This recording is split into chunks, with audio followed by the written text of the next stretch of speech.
La pureté du cœur. La pureté est la qualité de ce qui est pur, non pollué, limpide et sans défaut, ni contamination. Un cœur pur est un cœur empreint d'honnêteté et d'innocence, chaste, généreux et lumineux. Selon Jésus, alayhi salam, heureux ceux qui ont le cœur pur, car ils verront Dieu. Le cœur est l'organe central de l'appareil respiratoire humain. C'est un muscle creux qui est le moteur de la circulation du sang. C'est une pompe qui, grâce à ses contractions régulières, va propulser le sang dans tout l'organisme et assurer ainsi l'alimentation en oxygène du corps tout entier. Chaque jour, le cœur pompe environ 8000 litres de sang. À ce propos, le prophète sallallahu alayhi wa sallam a dit « Certes, il y a dans le corps un morceau de chair qui, s'il est sain, tout le corps est sain, mais s'il est corrompu, tout le corps est alors corrompu. Et il s'agit du cœur. » Hadith largement détaillé dans le raisonnement du savant Al-Ghazali, qui déclare que tout organe du corps fut créé pour une fonction particulière, et la maladie qui lui correspond est celle qui empêche d'assumer cette fonction, au point de ne plus en être capable du tout, ou d'en être capable, mais au prix d'un grand effort. La maladie de la main consiste à ne pas pouvoir saisir, et la maladie de l'œil à ne pas pouvoir voir. De la même façon, la maladie du cœur consiste à ne pas pouvoir assumer une des fonctions pour lesquelles il fut créé. Et hormis les fonctions biologiques et physiques que nous avons décrites précédemment, il y a les fonctions psychologiques et spirituelles, neurologiques et intellectuelles, qui sont la science, la sagesse, la gnose, la connaissance, ainsi que la propension à aimer Dieu le Très-Haut et à l'adorer. Oui, une des fonctions du cœur est d'adorer Dieu et de se délecter de son souvenir, à préférer cela à tout autre désir, en s'appuyant sur l'ensemble des inclinations et des membres pour y parvenir. Le Seigneur le Très-Haut a dit à ce sujet « Je n'ai créé les djinns et les hommes que pour qu'ils m'adorent. » Ainsi, tout membre du corps a sa fonction, et celle du cœur est la sagesse et la connaissance, et en particulier le cœur de l'être humain.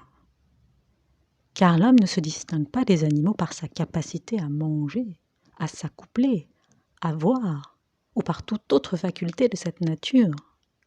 Mais l'homme se distingue par sa capacité à connaître les choses telles qu'elles sont. Le principe, le créateur de toutes choses, est Dieu le Très-Haut. C'est lui qui a fait d'elles des choses. Mais si quelqu'un connaissait toutes choses, mais ne connaissait pas Dieu, ce serait comme s'il ne connaissait rien. Car comme le disait l'écrivain Rabelais, « Science sans conscience n'est que ruine de l'âme. Apprendre sans comprendre ne sert à rien. » La conscience, c'est l'éveil de votre esprit au savoir et à l'information que vous découvrez. La conscience est cette moralité qui naît en vous lorsque votre esprit est présenté à des nouvelles valeurs morales qui vous touchent au cœur. Des valeurs que vous trouvez justes et nobles. Des valeurs qui vous grandissent dans votre être et apportent sérénité et sagesse à votre cœur. Des valeurs qui vous inspirent au meilleur. C'est là que commencent à grandir vos vertus, par la conscience du savoir qui croise votre route. Si quelqu'un connaissait toutes choses, mais ne connaissait pas Dieu, ce serait comme s'il ne connaissait rien. Car le signe de la connaissance est l'amour. Quiconque connaît le Seigneur l'aime. Et le signe de cet amour est que le bas monde n'a plus d'influence sur l'homme. Pas plus que tous les objets d'amour. Comme le dit le Très-Haut, dis-leur, si vos pères, vos fils, vos frères, vos épouses, votre parenté et les biens que vous avez acquis, un commerce dont vous redoutez la récession et les demeures qui vous sont agréables, sont pour vous plus chers que Dieu et son envoyé, et que le combat pour la cause de Dieu, alors attendez l'ordre divin.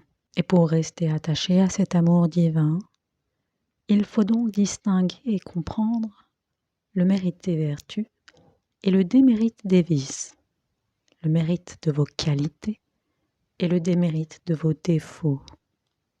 Le Très-Haut a dit au prophète bien-aimé, faisant son éloge et révélant au monde la valeur qu'il a à ses yeux, « Tu jouis certes d'un caractère sublime. » Et Aïcha disait, « L'envoyé de Dieu avait pour vertu le Coran. » Un homme demanda au prophète ce qu'étaient les nobles vertus.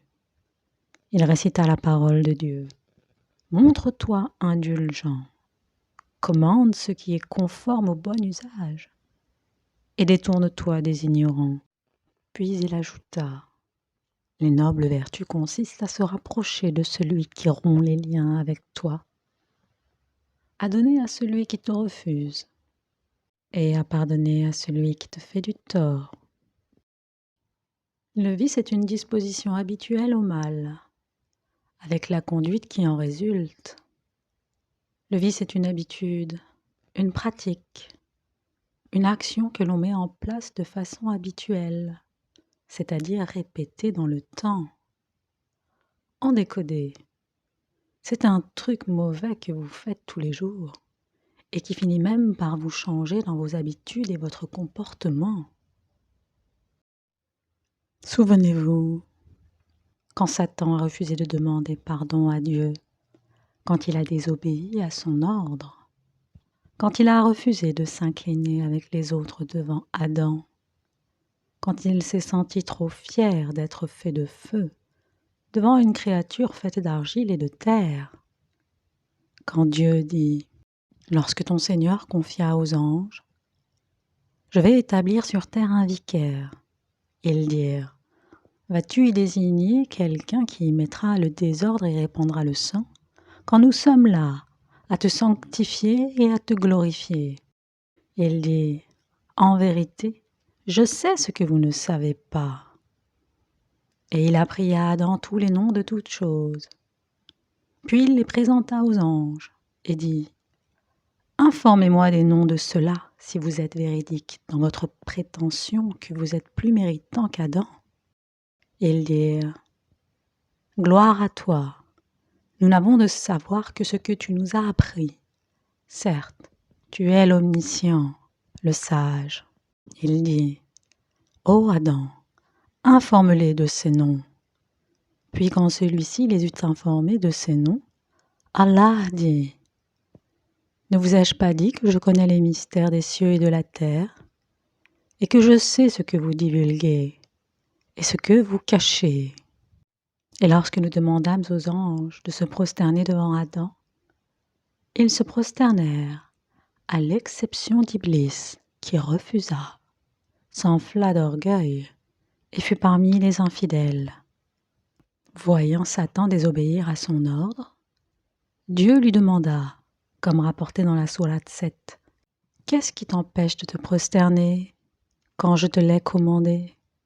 Il répondit, « Je suis meilleur que lui, tu m'as créé de feu, alors que tu l'as créé d'argile. » Allah a dit, « Descends d'ici, tu n'as pas à t'enfler d'orgueil ici. Sors, te voilà parmi les méprisés. » Mais attention, Iblis n'est pas un ange déchu. Iblis est un djinn croyant qui adorait Dieu avec les anges. Car, comme Dieu l'a révélé dans le verset 56 de la sourate 51, « Je n'ai créé les djinns et les hommes que pour qu'ils m'adorent. » Le but même de la création des djinns comme des humains était donc et est toujours d'adorer Dieu et d'obéir à ses ordres. Cette obéissance leur assurait de rester dans la proximité de Dieu dans les cieux Iblis était parmi les anges, et Adam et Ève au paradis dans le jardin d'Éden. Mais un jour, un vice, une altération de leur état de pureté s'est installé dans leur être, au point de les dévier de leur fonction primaire d'adoration.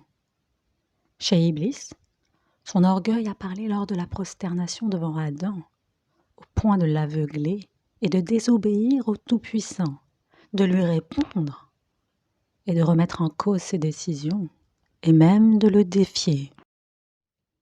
Quand Dieu lui demanda « Qu'est-ce qui t'empêche de te prosterner quand je te l'ai commandé ?» « Je suis meilleur que lui, tu m'as créé de feu alors que tu l'as créé d'argile. Descends d'ici, tu n'as pas à t'enfler d'orgueil ici. Sors, te voilà parmi les méprisés. » Et Iblis répondit « Accorde-moi un délai jusqu'au jour où ils seront ressuscités. » Dieu dit « Tu es de ceux à qui délai est accordé. » Et Satan répondit « Puisque tu m'as induit en erreur, je m'assoirai pour eux sur ton droit chemin. Puis je les assaillirai de devant et de derrière, de leur droite et de leur gauche. Et pour la plupart, tu ne les trouveras pas reconnaissants. Sors de là, dit Allah, sors de là banni et rejeté. Quiconque te suit parmi eux, de vous tous, j'emplirai l'enfer. » Ainsi, Iblis était plein d'orgueil et de fierté mal placée, mais aussi rempli de haine, de revanche et d'envie envers Adam et sa descendance. Et voilà comment un vice, l'orgueil, a dévié Iblis de se maintenir dans le but de sa création, adorer Dieu. Le vice d'Iblis l'a mené à sa perte et à une perte éternelle. Le vice vous ment, vous rassure, vous réconforte, vous enveloppe d'une fausse couche de protection en gagnant votre confiance, en développant ce sentiment de réconfort et de sécurité. Le vice génère en vous cette zone de confiance. Et voilà que oui, vous faites confiance au vice. En augmentant la confiance dans votre cœur à des croyances autres que Dieu, votre foi en lui diminue et vous vous éloignez de Dieu. Dieu l'a révélé lui-même en s'adressant aux anges. Je vais créer un être de chair à partir de terre. Lorsque je l'aurai façonné parfaitement et que je lui aurai insufflé de mon esprit, prosternez-vous devant lui. Physiquement, nous avons donc été créés parfaitement. Une tête, un tronc, 2 bras et 2 jambes.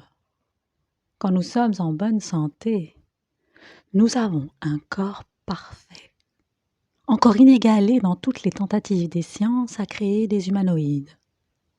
Et pour parfaire cette perfection physique, Dieu nous a fait la grâce de nous insuffler de son esprit. Adam et toute sa descendance ont le privilège d'avoir l'Esprit de Dieu en eux. Nous avons tous le privilège d'avoir l'Esprit de Dieu en nous. En nous insufflant de son Esprit, Dieu nous a insufflé la vie. Notre souffle de vie tout entier vient de l'Esprit de Dieu. Notre esprit, notre souffle, notre âme, notre conscience, l'inconscient, le subconscient, notre lumière intérieure. Tout vient de Dieu. Nous sommes une création du Créateur, comme le ciel et la terre, l'univers et le soleil, la lune et les étoiles, les animaux et les insectes. Nous sommes sa création. De la même façon que l'homme a créé la voiture pour se déplacer, il ne mettra pas son linge sale dans sa voiture pour le laver. Essayez. Vous verrez bien s'il se passe quelque chose, mais j'en doute. Non. Pour laver le linge, il y a le lave-linge. Et pour se déplacer, il y a la voiture.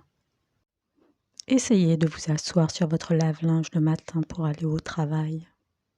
Chaque création a son but. Vous avez besoin de couper du pain et vous me demandez un couteau de la cuisine. et je vous ramène une cuillère. Mais la cuillère n'est pas faite pour couper le pain. Le lave-linge est fait pour laver le linge, la voiture pour se déplacer, le couteau pour couper et l'homme pour adorer Dieu. Dieu, à travers les siècles, a envoyé plusieurs messagers, plusieurs prophètes, plusieurs livres, plusieurs saints, plusieurs miracles. Le Maître a fait son devoir d'enseignant. Il a appris et transmis à sa création le pourquoi l'adorer, le comment l'adorer, le quand l'adorer. Il a expliqué le nom de tous les outils. Coran, prière, invocation, foi et patience, confiance, Ramadan, pardons et lectures, pour que l'élève réponde présent au rendez-vous donné par le Maître pour honorer le pourquoi de sa création, l'adorer.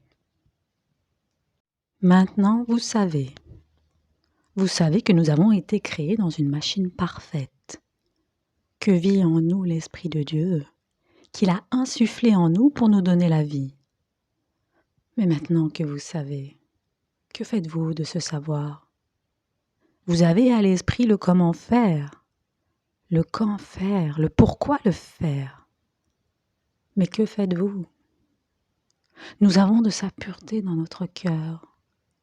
Nous avons de sa générosité dans nos mains, de sa douceur dans nos mots, de sa clémence dans notre âme et de sa tendresse dans notre regard. Maintenant, vous savez que nous avons été créés d'un corps parfait, dans lequel vit l'Esprit de Dieu, qu'il a insufflé lui-même pour donner la vie. Maintenant, vous savez que vous avez dans votre esprit ce souffle de lui et cette connaissance dans votre conscience du pourquoi nous sommes là, adorer Dieu. Revenons à la source de notre esprit, revenons à Dieu, car Dieu est en nous. N'a-t-il pas dit dans le verset 16 de la sourate 50 ? Nous avons effectivement créé l'homme, et nous savons ce que son âme lui suggère, et nous sommes plus près de lui que sa veine jugulaire. La veine jugulaire, cette veine présente dans le cou, qui ramène le sang de la tête vers la poitrine, de la conscience située dans la tête, vers le cœur situé dans la poitrine. Dieu est encore plus proche de vous que ce sang qui a nourri votre cerveau en oxygène. Le sang est la nourriture de l'organe, et Dieu est la nourriture de l'âme.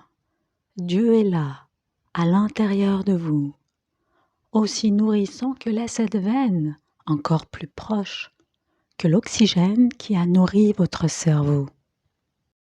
Je vous remercie pour votre écoute. N'hésitez pas à vous abonner pour m'aider à faire grandir la chaîne.